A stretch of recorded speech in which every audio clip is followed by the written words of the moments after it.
जय श्री कृष्णा मित्रों, आज की कथा अत्यंत ज्ञानवर्धक और रोचक है। इस कथा के माध्यम से हम जानेंगे कि ऐसा कौन सा श्राप है जिसके कारण केवल स्त्रियां ही गर्भवती होती हैं। साथ ही यह भी जानेंगे कि कौन सी स्त्रियां अपने जीवन में खुशहाल रहती हैं और कौन सी दुखी। इसीलिए मित्रों, वीडियो के आखिरी तक बने रहें। चलिए मित्रों, आपका अधिक समय न लेते हुए कथा को प्रारंभ करते हैं। एक समय की बात है जब भगवान शिव कैलाश पर्वत पर ध्यान मग्न थे, तभी वहां माता पार्वती आईं और बोली, हे प्रभु, आज जब मैं यहाँ आ रही थी तो मैंने पृथ्वी पर दो स्त्रियों को देखा। उनमें से एक स्त्री गर्भवती थी और अपने पति के साथ सुखी जीवन बिता रही थी। उसका घर धन से परिपूर्ण था। वहीं दूसरी स्त्री निसंतान थी और अपने पति के साथ दुखी जीवन व्यतीत कर रही थी। इस दृश्य को देखकर मेरे मन में दो प्रश्न उठे हैं। केवल स्त्रियां ही गर्भवती क्यों होती हैं?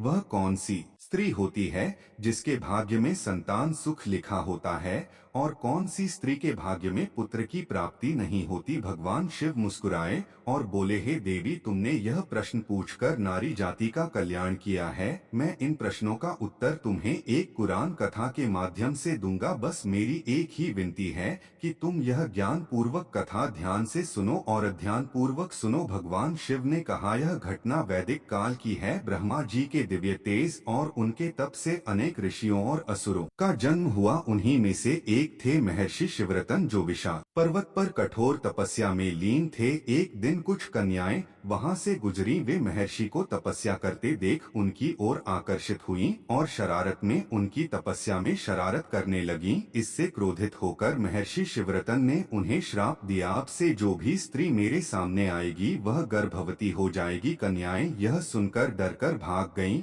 लेकिन उनमें से एक कन्या, जिसे इस श्राप का पता नहीं था, महर्षि के सामने पहुंच गई। जैसे ही महर्षि ने उसे देखा, वह गर्भवती हो गई। कन्या यह परिवर्तन देखकर घबरा गई और अपने पिता के पास पहुंची। पिता ने महर्षि के पास जाकर विनम्रता से प्रार्थना की, है महर्षि, मेरी पुत्री अनजाने में आपके सामने आ गई थी, कृपया इसे क्षमा करें। यदि समाज में यह बात फैली तो इसका जीवन नष्ट हो जाएगा। मैं आपसे विनती करता हूं कि इसे स्वीकार कर ले। महर्षि ने उसकी प्रार्थना स्वीकार कर ली। उन्होंने उस कन्या को आशीर्वाद दिया और कहा, तुम्हारी कोख से जो पुत्र जन्म लेगा वह वेदों का ज्ञाता और महान तपस्वी होगा। उसका नाम शिवा होगा। कुछ समय बाद उस कन्या ने एक पुत्र को जन्म दिया, जो आगे चलकर महर्षि शिवामित्र के नाम से प्रसिद्ध हुए। इसके बाद भगवान शिव ने माता पार्वती से कहा, हे देवी, तुम्हारे दोनों प्रश्नों का उत्तर सुनो। एक, केवल स्त्रियां ही गर्भवती क्यों होती हैं? इन स्त्रियों को यह दिव्य शक्ति स्वयं ब्रह्मा जी ने प्रदान की है। नारी सृजन की शक्ति का प्रतीक है।